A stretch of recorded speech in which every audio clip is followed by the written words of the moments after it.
Okay, so there we go. I hit record.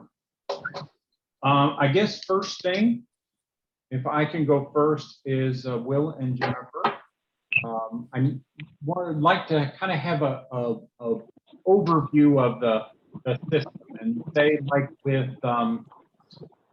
at the kiosk area, just so that they can understand what the video will and what that app won't do. Okay.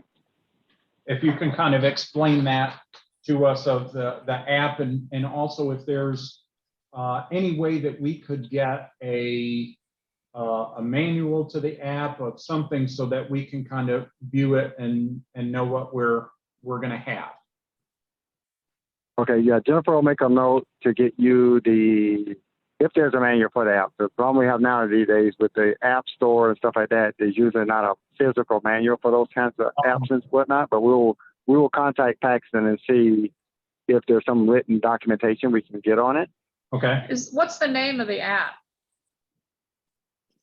So it's Paxton. I'm driving along. I can't remember the exact name of it, so we will send that to you also.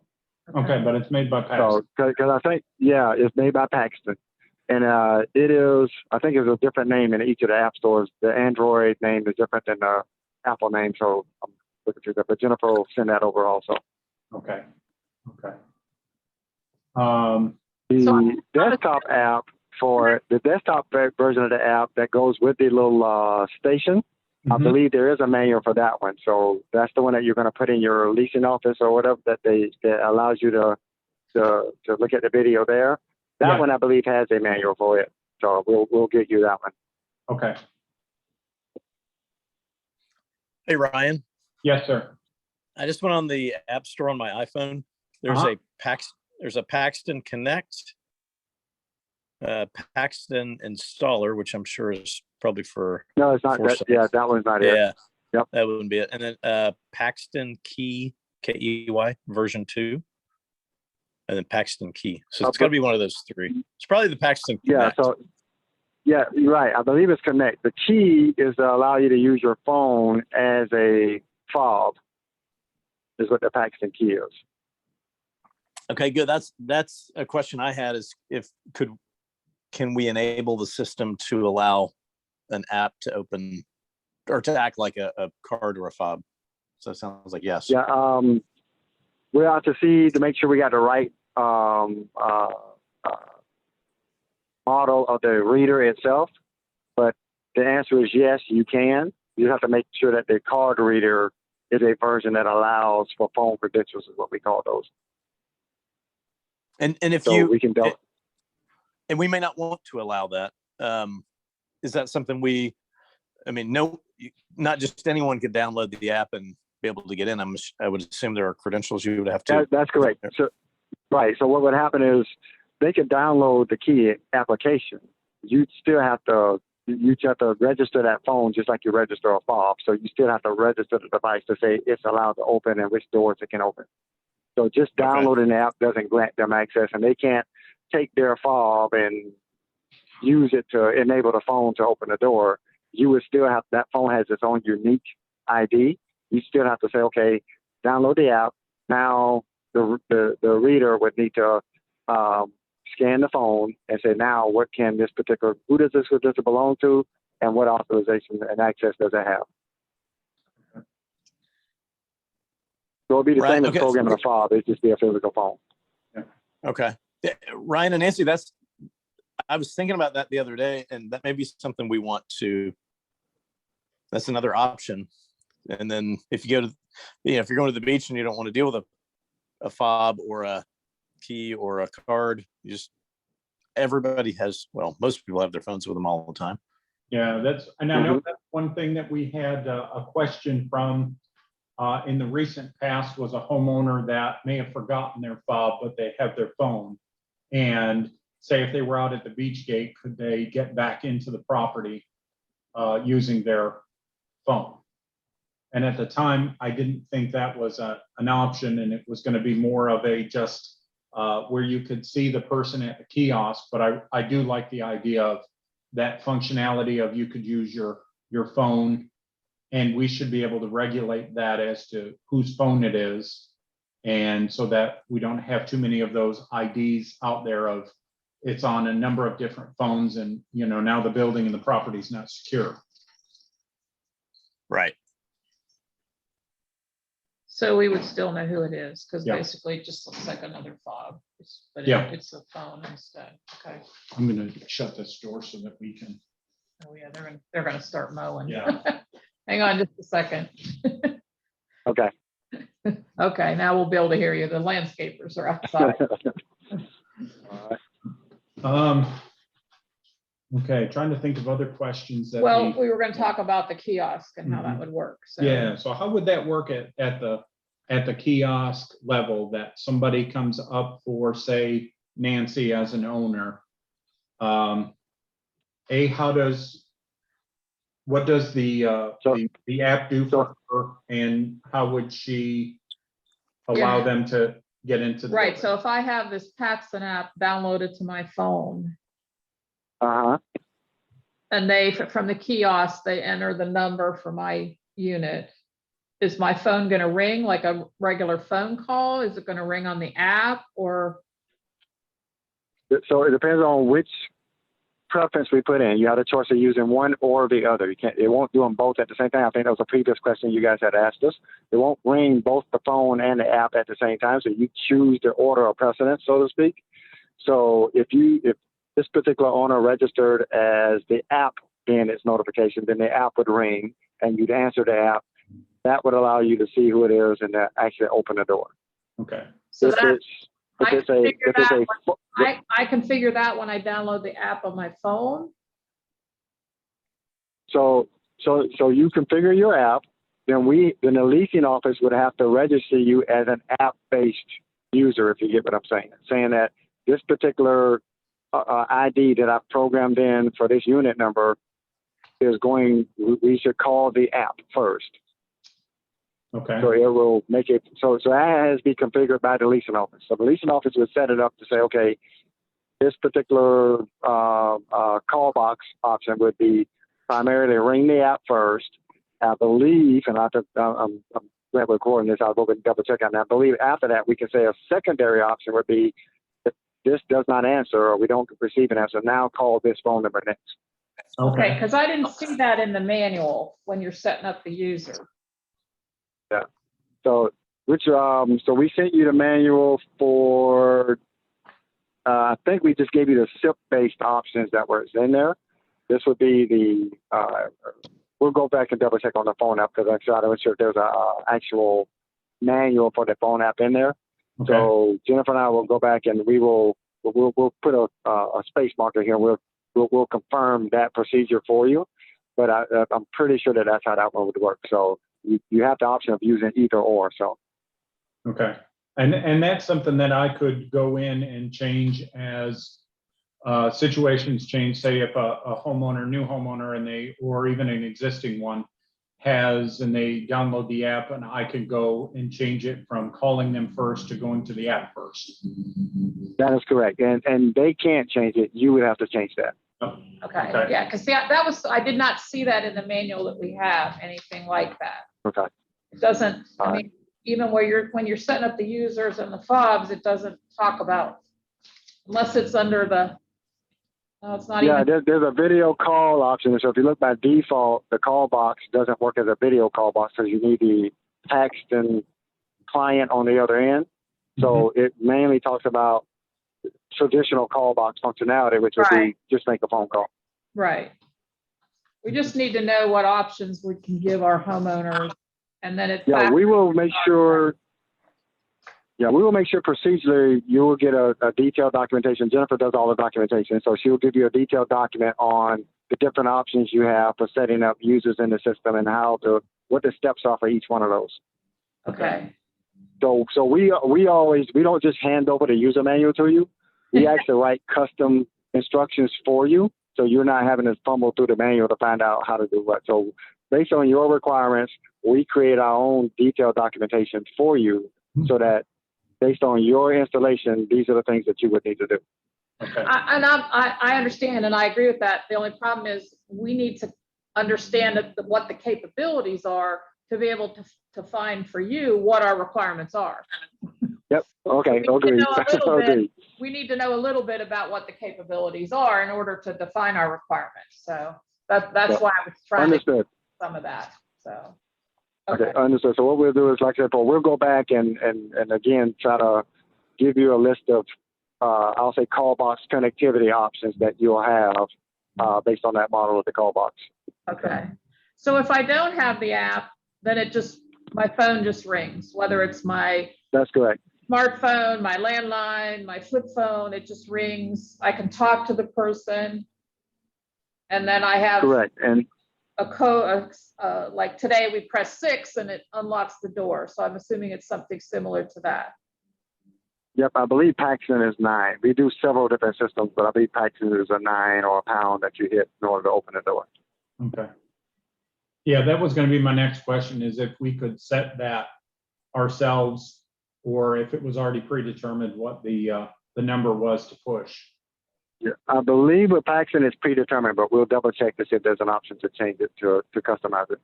Yeah, because I'm thinking that the more that we can leave things the same for owners, Yeah. the less issues that they'll have.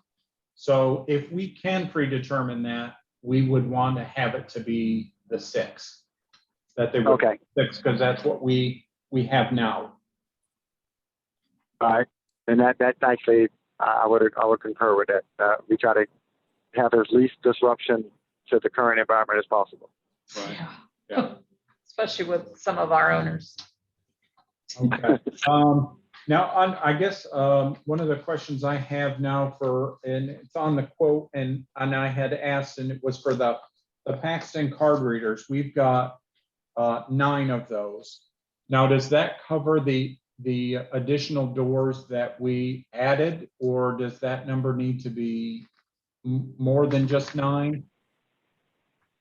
No, the number, when we put the number together for the additional doors, that included the reader with it.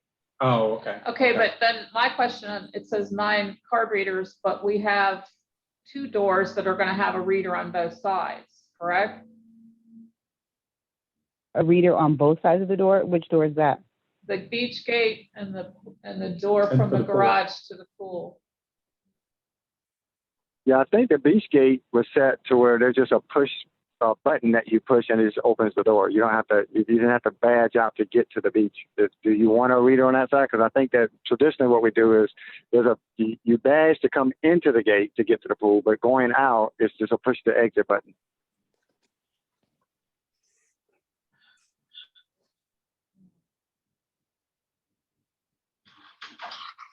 So we missed that detail if there was a reader required on both sides. And I thought we couldn't do that anyway because it's an exit, a means of exit. Oh, because of the code. Yeah, we Correct. have Right, to, yeah. yeah. So, yep, because of code, yeah, we can't put readers on both sides. That's correct. So what would prevent somebody from just reaching over the wall and pushing the Yeah. request to exit? We normally position the push to exit button far enough away where you can't reach over and just push the button. Same thing like when we do sensors, and so that's one of my reasons for not recommending a sensor there, because then you reach your hand over, wave it in front of the sensor, and the gate would unlock. So Right. I'll go back and look at the plans again, but the push to exit button, and I didn't even look at the positioning on that. We just have to make sure it's spaced far enough away from the gate to where you can't continue to just reach over and push the button. Is the same for the door from the garage to the pool? Yes, same for the door from the garage, and that is an egress. We know that door is an egress door, so we definitely couldn't put a reader on the other side. But yes, there's a push to exit to get out of there. And that door, the garage to the pool, I believe, was a glass door, if I'm not mistaken. Yes. So you wouldn't have the ability to reach around and do that one. But yes, Right. there we push to exit on that. That's all. Right. Because I guess one Either of the, push to exit or a sensor. I have to go back and look at the plans and see whether there's a sensor on that door. But okay, because one of the added features that we liked about the control access is that Florida law allows us to close off the amenities to Yeah. homeowners if they get more than 90 days past due. Mhm. Our thought, Okay. if we allowed, or if we had a reader that they couldn't just push a button in and it would Get to open the that pool. door to the pool, we could in effect close off that amenity from people that, you know, are past due as the Yeah, law. we'll need to what we're gonna do, we will contact permitting again and just get a clarification on that pool door. Yeah. If it's an egress door, we can't, we're not allowed to do it. And again, since we're recording this, I'll go back and we'll listen to what you just said about Florida law and stuff like that. Now we'll present that question to them that way, that it's a pool access door, and based on Florida law, you're allowed to deny access to that. But from a fire code perspective, what does that do to our plan? So Yeah, and we had, Will, before we had you guys bid this out, we had checked with the fire chief from Ponce Inlet, and he told us that we could lock that door out. Okay. We had a number of other egress points. exits. Yeah, Okay. on the building. So that was our whole thought about putting a reader on both sides of the beach gate and both sides of the pool door, just because we're trying to secure the property. And if somebody did get out to the pool, you know, somebody let them out there, that, you know, they would also have to let them out the beach gate as well. Okay. So knowing that, and now that we have this on recording, we're going to go back and in our submittal for permitting, we will include that as a clarification. So it's actually, so what we need to do is make sure we include that exact verbiage on the permit request, so that when they come out to do the inspection, at least we turned it in that way. We highlighted that when we called that out on our plans. And then that way, when they review it, they've had ample opportunity to provide comment back or give us a discrepancy on it if that doesn't fly for them. So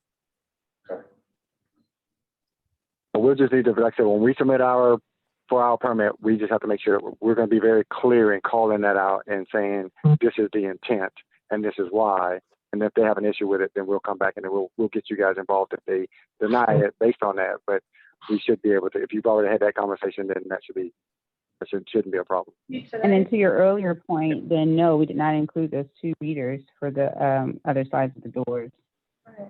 Because today we have to use a key to get from the garage to the pool, that door. You have to give a key from both sides. Oh, Okay. So it's already, so you already have access blocked off anyway. Not to the Not pool, to get out to the pool. but the beach gate. The first door, the beach gate you do, but the door Okay. up the ramp, that one's No, not, I it's couldn't really just to remember. get back into the building. You know, you just like, you use it every day, but you don't remember. Okay, so just the beach gate today is both sides. Okay. Okay, and Yeah, that so was we the will reason why we definitely wanted to clarify that number, because, Yeah. you know, we were thinking that those two doors would have it on both sides, so. So those two doors weren't included, so that count of 9 would go to 11, and then the additional doors you added, that price included the reader with it, which is why we didn't call those out Okay. specifically. Okay. So. Okay, Okay. and we understand that, you know, the number may change, so. Yeah. But we'd like to know all our options, you know, and if we Okay. can't do it because of permitting issues, then, okay, then we'll have to. But yeah, we want to definitely not have somebody reach over the gate and push the button, because Yeah. it kind of defeats the whole Defeats the purpose of what purpose. we're doing. Yeah. Yep. And Agreed, exactly.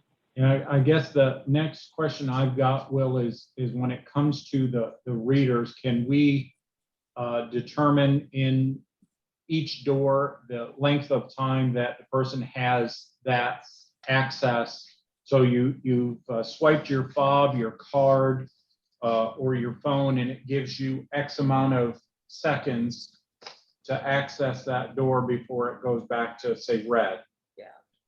Yes, absolutely. Yep, you do. We'll probably test that to see how long we give each door, so that Right. we can test that. Yeah, there's a door open. Okay. Because I know that that's a question I'll get from homeowners. Right. Is how much time do we have? And the default is 7 seconds. You know, that should be fine. I'm thinking of the sounders now on the that we're gonna put on the two The lobby doors. stairwell doors. And Yeah, then, I'm sorry, the lobby doors. I'm sorry. yeah, The other lobby doors. yeah, the And other, the ones that don't have readers. yeah, the exit doors for each tower And then lobby and the beach. and the gate. beach gate. And now, can we set the parameters for how long we allow before that sounder goes off? Yeah, that's an I alarm. believe, I'm pretty sure we can. So we always have left it because I think there's actually, and you may not be falling under that condition, but there's a code requirement of that time specification. So we normally set it to that, but I'm pretty sure you can set it to any length of time you want. Okay. I think it was 30 seconds. It had to go off on some of the housing authority things that we've done, but I'd have to go back and again, I'll go back and confirm that, but I'm about 80% sure that absolutely you can set your time on that. Yeah, Good. I think I'm looking in here.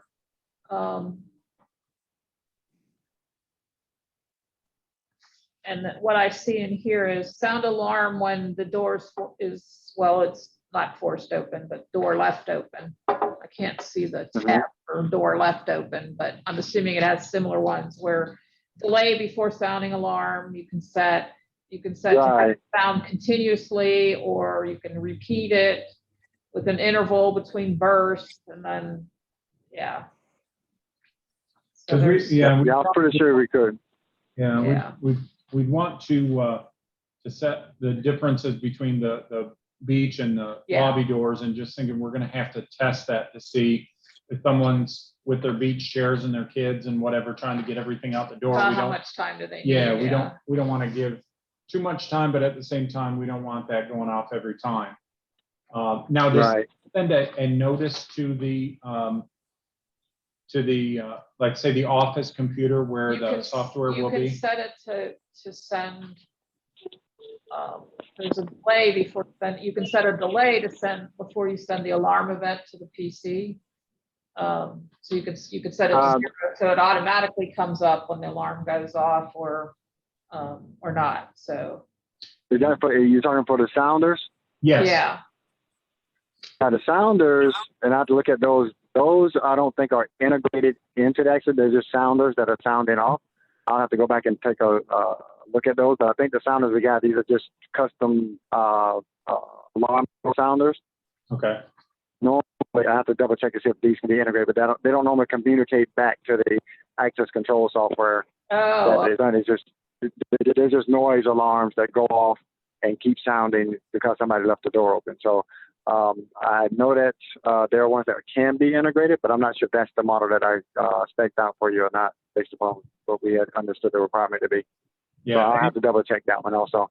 and that's all. I just wanted to check and see what it was. So that we Yeah. would know, whether we would get an alert, say, if it was tonight and I come in. Yeah, the way- and I you know. can see that yeah. event, yeah, Yeah. that alarm event, yes. Yeah. So the way we can get around that is we can put a sensor on those doors also, in addition to the sounder. The sensor would be integrated into the access control, and it could send a notification back of how long it's been open, and we can trip an event if it's open past a certain period of time. So you'll get the sounder sounding off the sounder alarm, Okay. and then the sensor that's on the door would actually contribute you an alert or send a notification saying, hey, door's been open longer than, or it's been open all night, or whatever you want it to do.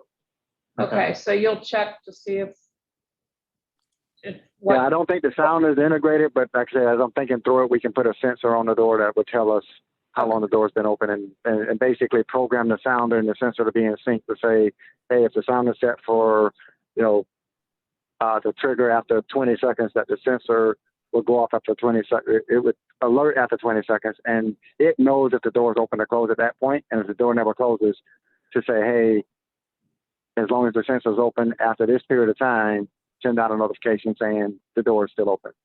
okay, Okay. I'm assuming that's what you're looking for. So yeah, Yeah, and also too is I would think is with the sounder, does it come with the capabilities that it sounds for so long and then turns off? yes, Because that's because the hope and desire is that it would alert anybody, say, that's out at the pool or something that that something's been left open, or even outside that something's been left open. But I'd hate it to be a situation where it just keeps sounding all night. And Right. Yep. it's 2 in the morning and someone tries to prop it open and walks away and, yeah, okay.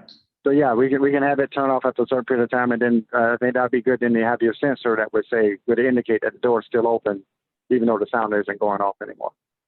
Okay. So one of the other things I think went along with the kiosk was access for FedEx, UPS, USPS. Today they have codes that they use.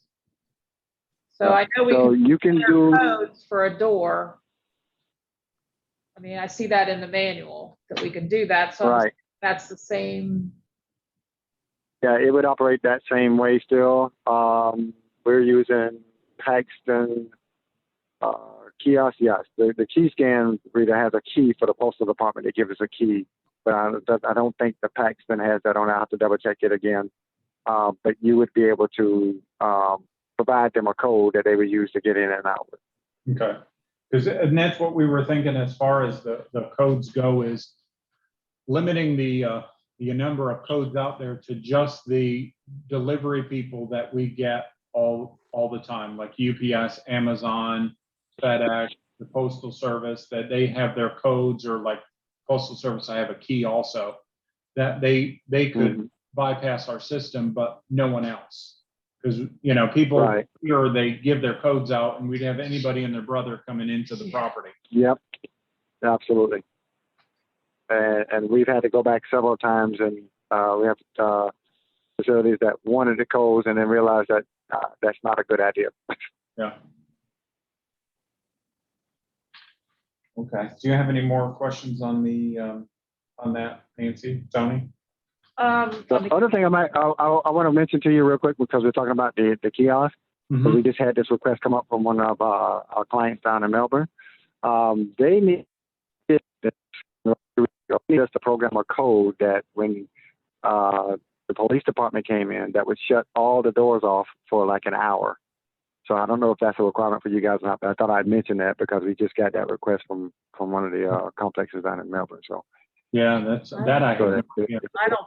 if a certain code got put in that all the doors need to be released for emergency purposes or something like that, and I didn't know if you guys were going to run into that or not. Well, the only reason I could see that is if the fire department might require that in case of say a fire, if the fire alarm. Yeah, they're going to require they're going to require a code or a fob that you put in a lockbox. I know that they're going to require you to do that if they come in.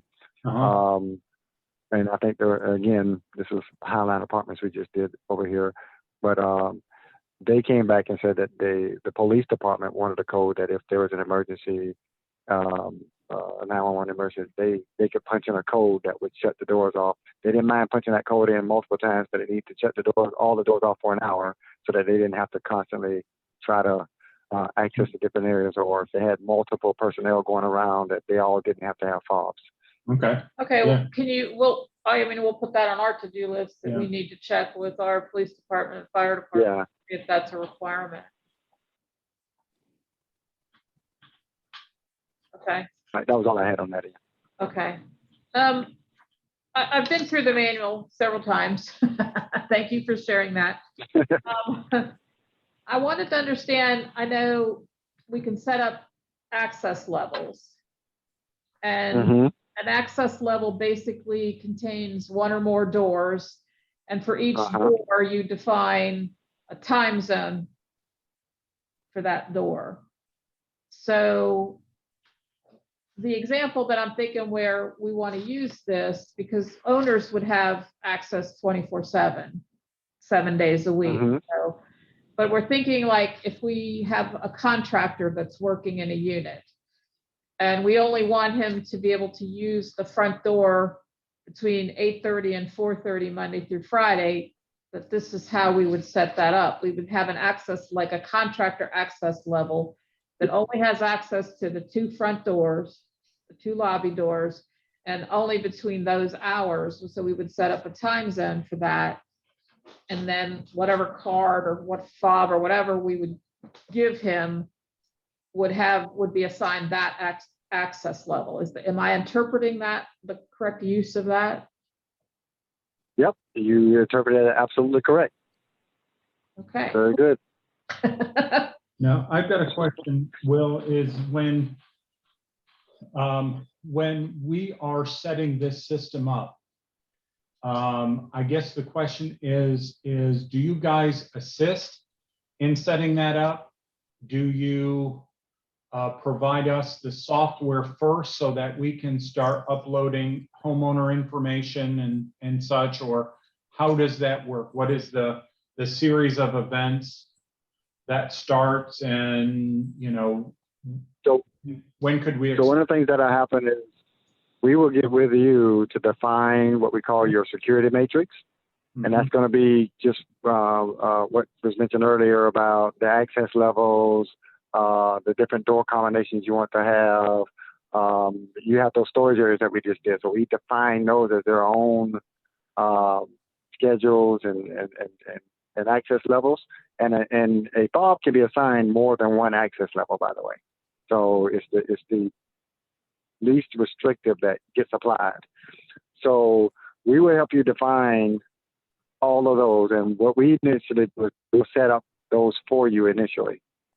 Okay. And so we will go through it with you, make sure you understand how they work, test them all out to make sure that the initial configuration of the system works as you intended the system to work. Okay.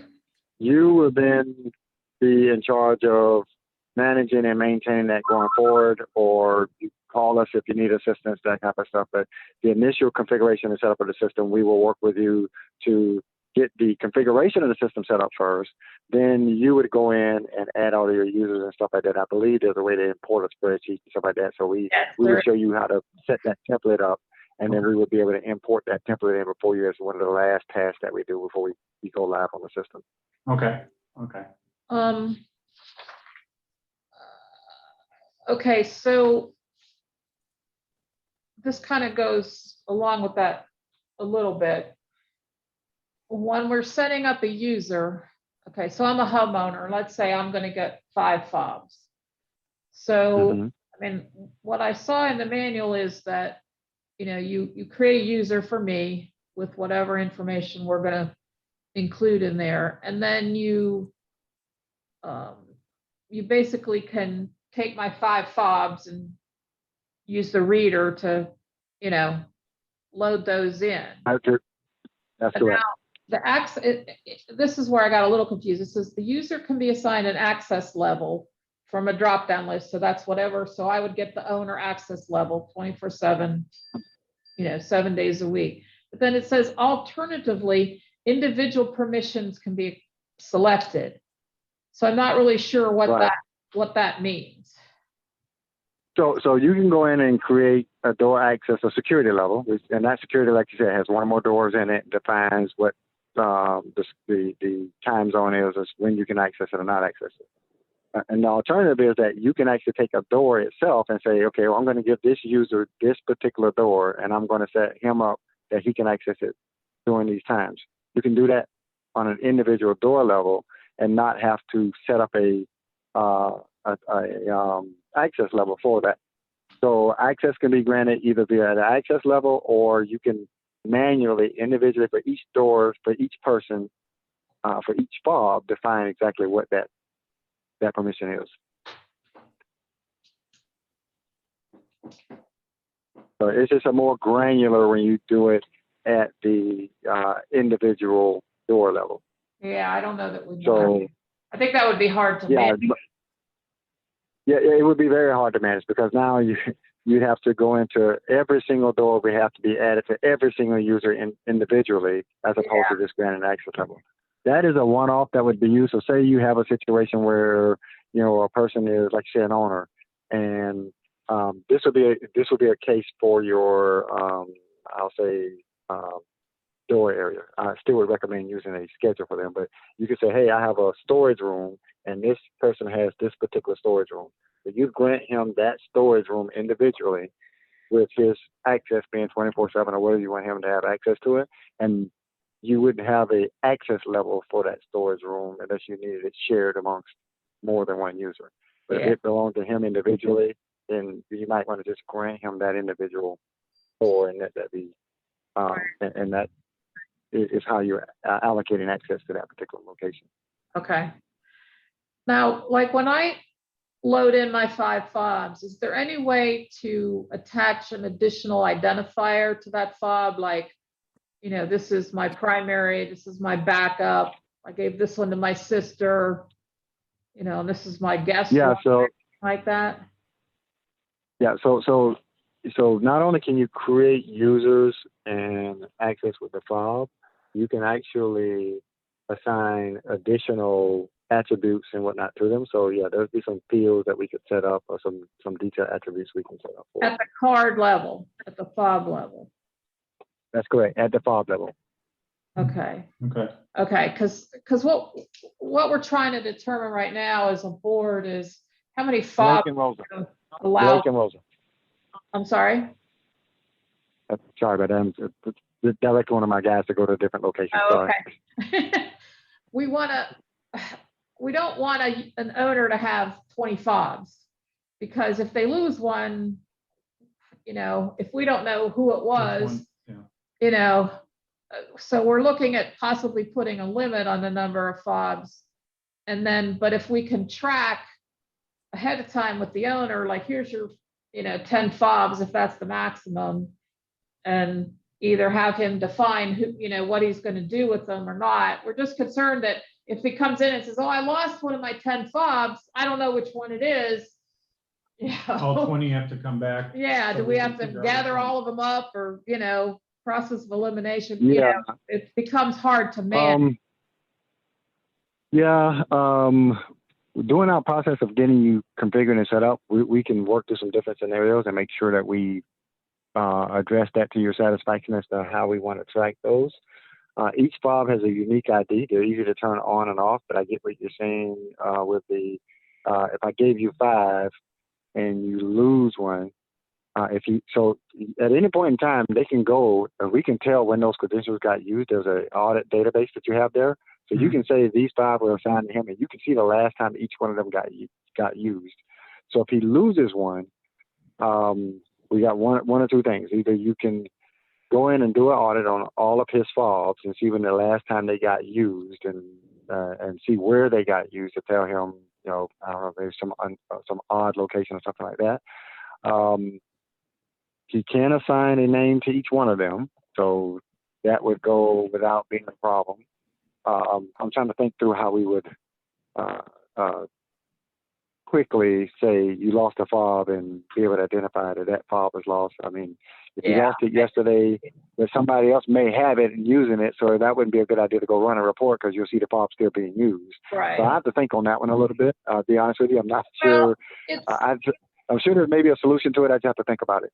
Well, and I think it's one of the reasons why we don't want an unlimited number of fobs out there per owner, just because of administratively, it's difficult to manage, because, you know, people lose them, and he may, you know, when you've got that many to hand out, he might not even know that they lost it, or they gave it to somebody else, or, you know. Right. So that's why we want to look at putting some sort of upper limit on how many they can have, you know. Plus, you know, even if you have a 3-bedroom unit, you can only have so many people in there at one time. So Exactly. yeah. So yeah, I'll continue to think on that one also, to see if there's any other solutions. But I think right now what you're going to do is, like I said before, put a limit on it, and they're going to, again, you wouldn't know. Right, but if we can at least assign like a name to each fob, rather than having to create, like, I don't want to have 5 users for me. I'd rather have 1 user for me and 5 fobs, and then each fob just has a name to it, kind of thing. Yeah, and yeah, you can do that. Okay, great, because I couldn't tell that from the manual, and that's why I asked the question. What I would recommend, and then what you do is just take some type of labeling machine and label each fob with that name or something like that, is what I would probably recommend, so that they'd be quickly able to identify which one that was. So yeah, that's what we were thinking too. Okay. Cool. I guess the other question I had, and this goes to at some point you got to have a cutover. Today you use your, code to get in the front door. Tomorrow you got to use your fob. So how do we manage that, and how do you assist us in managing that? How does that happen? So your doors are keyed, and they're still going to be keyed even after we do the fobs, for the front doors at least. So what you would do is make sure that when your front doors go in, the newer doors go in, you have to. What I normally would recommend is that you issue keys at that point when the doors first go in. When you get the access control system set up, and the way that you issue out the fobs is they turn in their key and get their fobs, and that's how you kind of keep track of getting those keys back. Okay. And then we can assist with a schedule of publishing out when they get turned over and stuff like that. But that's usually the way that it happens, is especially in a transitional state. Brand new buildings are really easy to do. Right. Transitional buildings are a bit more difficult because, like I said, you don't want to have your residents, having problems getting in and out of the building because of the transition from keys to fobs. So normally what would happen is they would continue to use their keys. You'd have a date on which you would issue the fobs, and they'd have to turn their key in to get their fob or something to that effect. So, But you said the front doors would still be keyed. What about the other doors? well, so I'm not sure how you guys are having Altamont Glass do those. I know that the gate isn't going to be keyed, so that would require a bit more coordination out to the beach access, unless you're going to put a key lock on it. I don't think it has a lock on it. They don't want it. I'm positive it doesn't have just a bag lock. So the other doors all have keys. I'm not sure if they're all keyed the same or not. So Yes, that's they something are. that okay. So if they're all keyed the same, then I would say the key exchange would work for you as far as exchanging it out for a fob. And then we'd have a certain period of time that they have to come in and get their key, because they could get out of the door because of the push to exits and the sensors, except for the two doors that we just talked about, putting readers on both sides. But they wouldn't be able to get back in the door if we turn the fob system on, if you get what I'm saying. Right. So we'd have to coordinate that enough to say, hey, here's the cutoff date. You need to get down here and get your fobs by this date, because the system is going to be activated and turned on May 30th. And if you don't have your fob by May 30th, you may not have access to the building. Okay. Okay. So You sounds can like- unlock the door, but he's not going to get in because the lock's going to be held closed because of the. So I think that would apply to everything except the beach gate then. Yeah. 'Cause Yeah, your front. Well, let me think of this again. Actually, the key would still work even when the fob was turned on, because if you have a key, you would be able to bypass the. We have the mag locks you wouldn't be able to bypass, but you would be able to bypass the electronic strikes that we're using on the front door. So their key would still work even if they don't have their fob. You just have to make sure that the door is being locked back. If they unlock it, that they don't leave it unlocked. So that you want to be careful about that. Okay. But it's going to come down to it. We got to pick a day. Yeah. And we got to have everything in the system ready to go. But I guess the question is, while you're working on the installation, because I'm assuming it doesn't happen like in a day. So Right. while you're working on the system, they can use their keys to get into where they need. Get into the front Exactly. door. They can still traverse the building with their key. Okay, they can get in the front door, they can get into to the storage rooms, they can get into the pool, and they can get to the beach and back. So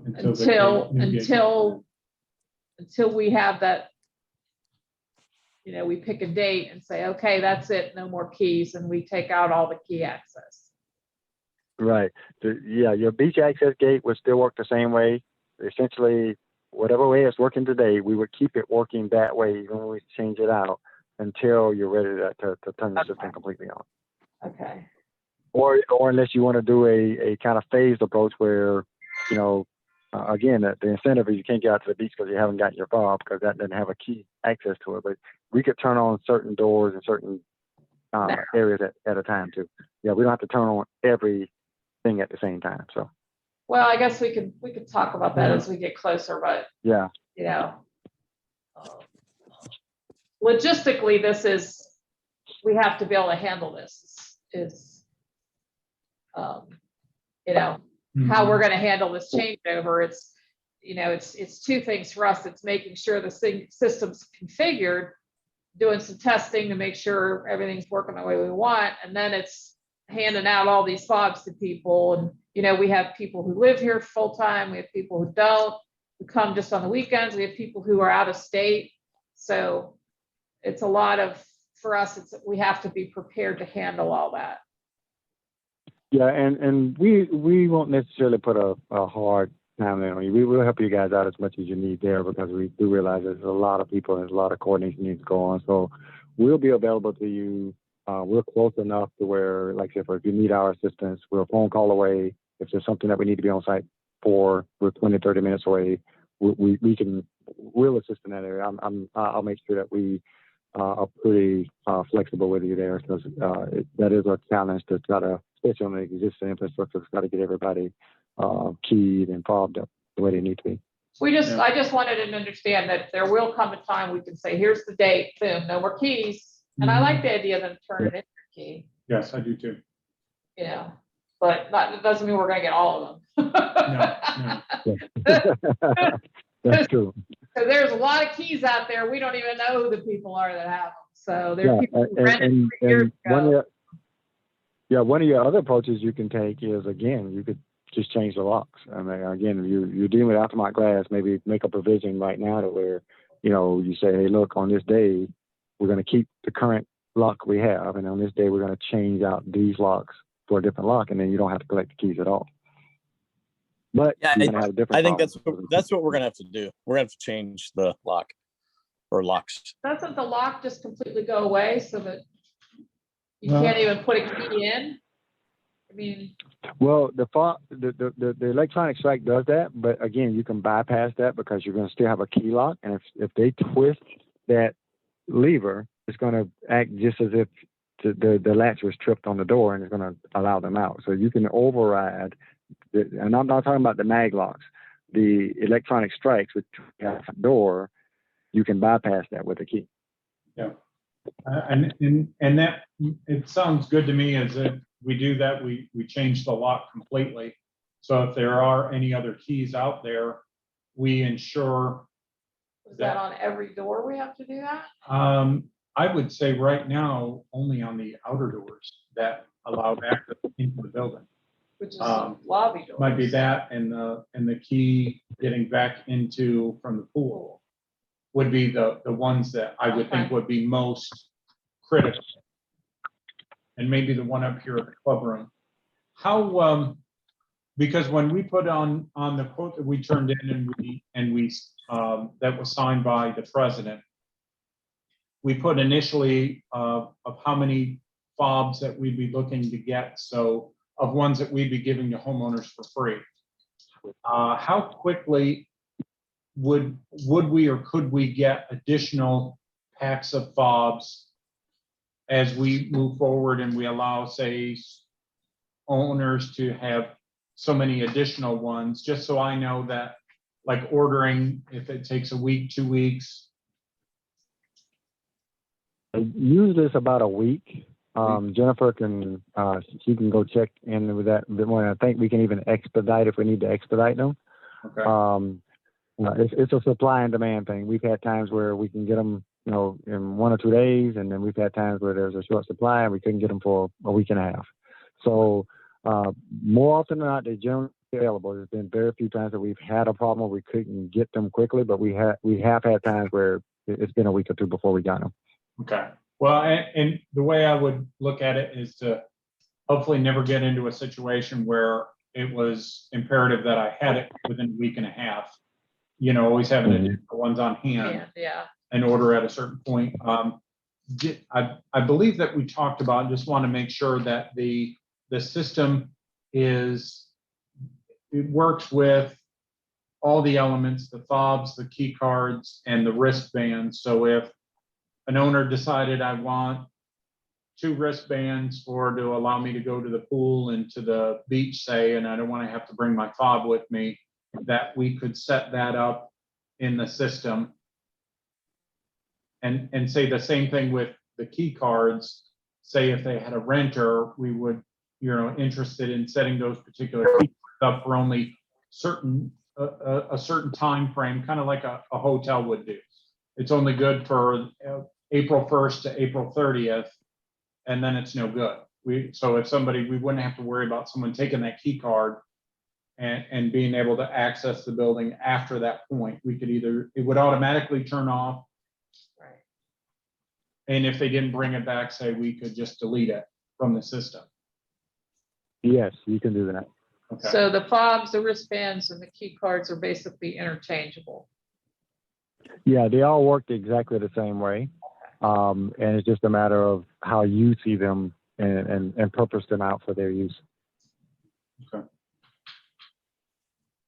Okay.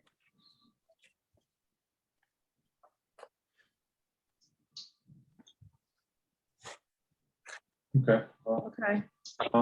Tony, do you have any questions? I had one question on the proposal. I know we had talked about adding the storage room doors. Yes. That's in the current proposal as an additional line item. Do we need to do anything to formalize that in the proposal before we sign, or what's the No, process that's there?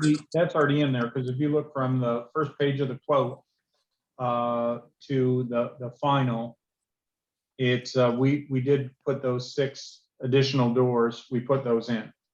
So that was included, or that was added, and so were the door sirens. So yeah, that's part of what we signed for. Is that on the April 9th quote? Yes.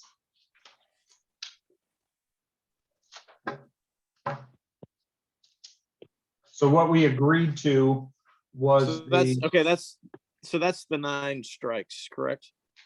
the additional doors, that includes, let's see, the door strikes. I see card readers.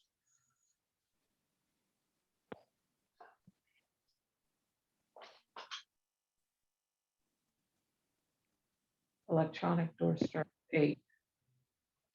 First page. Yeah, and we can double check that, but I think Jennifer will be able to answer that. I'm pretty sure you did execute those additional doors though, because she did mention that to me, and I know that the sounders are also additional. So I'm pretty sure you've executed it.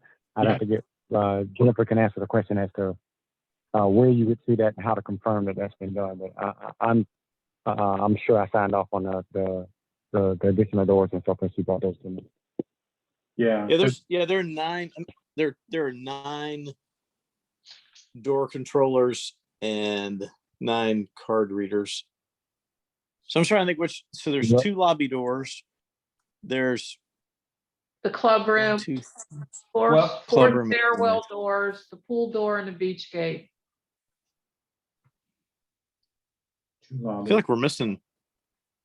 No, that's 4 that's stairwell. not, I think the 9 was from the original proposal, and then there's additional doors that were added on, and it includes the readers and everything with it.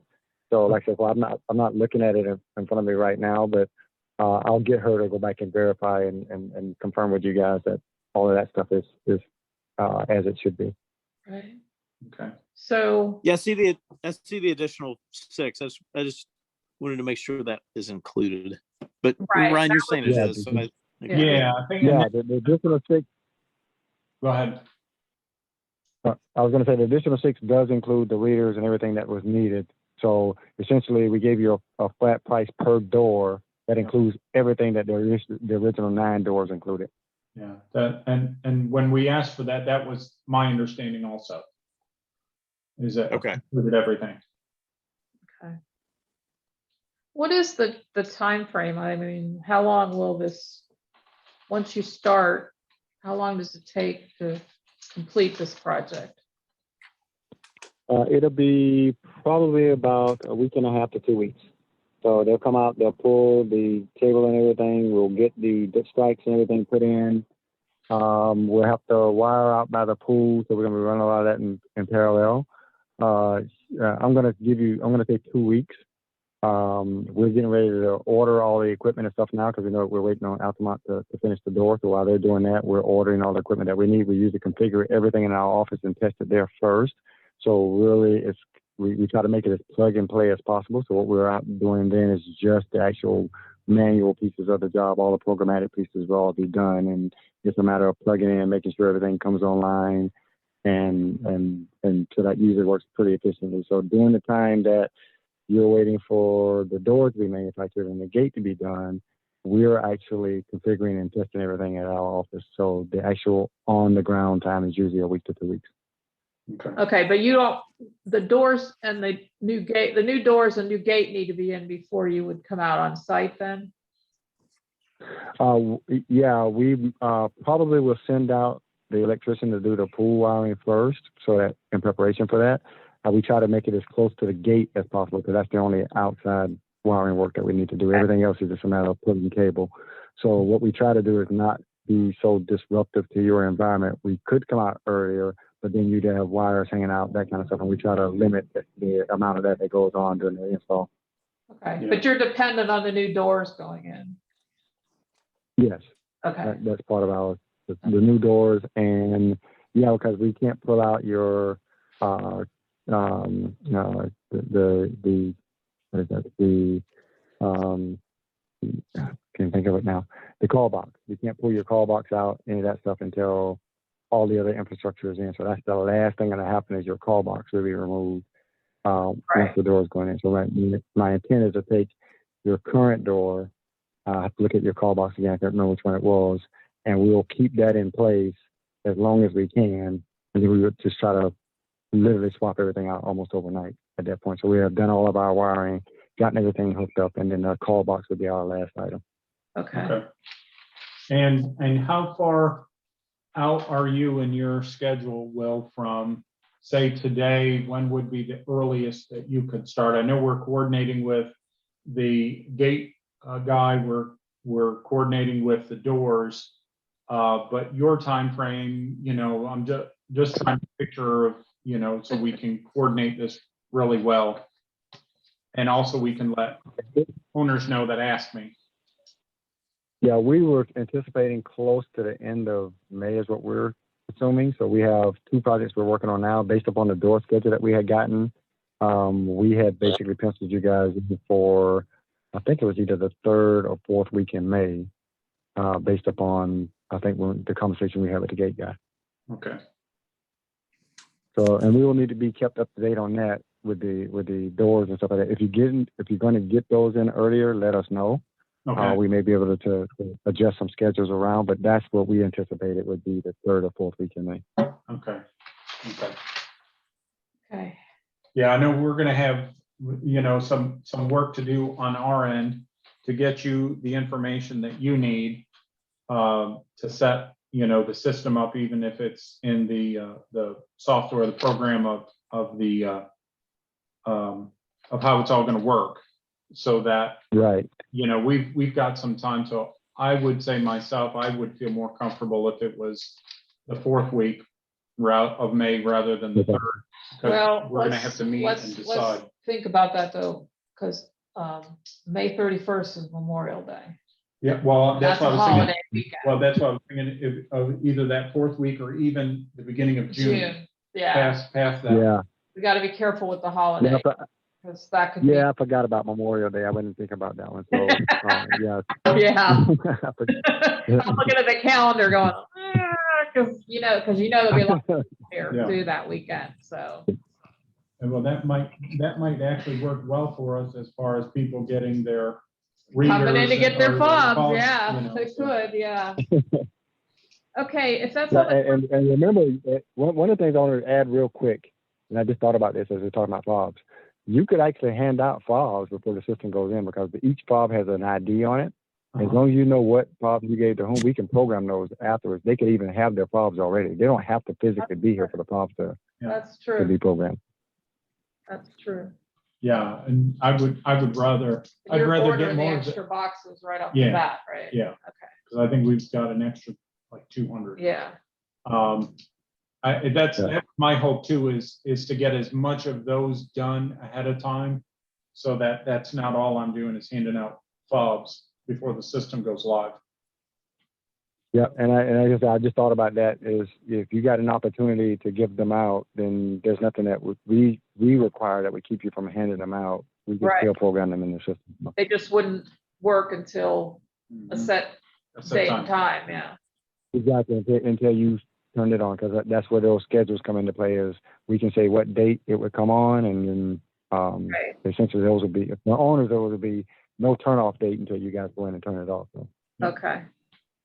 Okay. Okay, I just wanted to go back over where I made some notes about things that you were gonna check on, things we're gonna check on. I have here that you're gonna double check the hardware that you've ordered to make sure that it will allow our doors to interface with this key app so that the phone could act as a fob.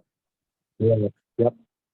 I also have here that you're gonna check and see if there is some sort of manual for the app or some sort of link we could go to. If not, that's fine. We'll figure it out. And then you're going to provide us with some more detailed documentation regarding the setup. You're going to check to see if when you come in through the kiosk and it calls somebody, if we can change that from pressing 9 to 6 to unlock the door. Because if it's not, if we can't do that, we need to start putting that out to people so they can get over that, if that's the case. Okay. You're going to check on with the permitting regarding having readers on both sides of the pool door and the beach gate on whether or not there's any, if that's an issue. And I'm assuming then that could come back with some additional cost if we're going to put readers on. Yeah, right, because we did not spec out readers for the other side. Okay. I have here whether or not I'm sorry. We were going to check about adding a sensor that'll basically the alarm sensor that if the door's left open, it'll trigger an event in the system that we can see. I had that one. Yep, and there would be an additional cost for that door sensor. It's not expensive, but just letting you know. Yeah. It wouldn't cause you to not want to do it. So it's very Right. local. I don't know what those costs, but there'd be an additional door sensor we're going. So. Right. But and that's okay. And if that's true, let us know what the cost of that is, Will, because we'd be looking for those 3 points where we have the sounders now.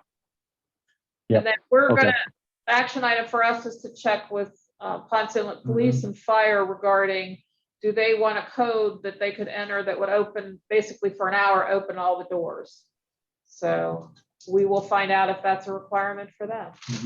And we need to define our security matrix of what doors or what access levels we have. We need to start thinking about that and, come up with that.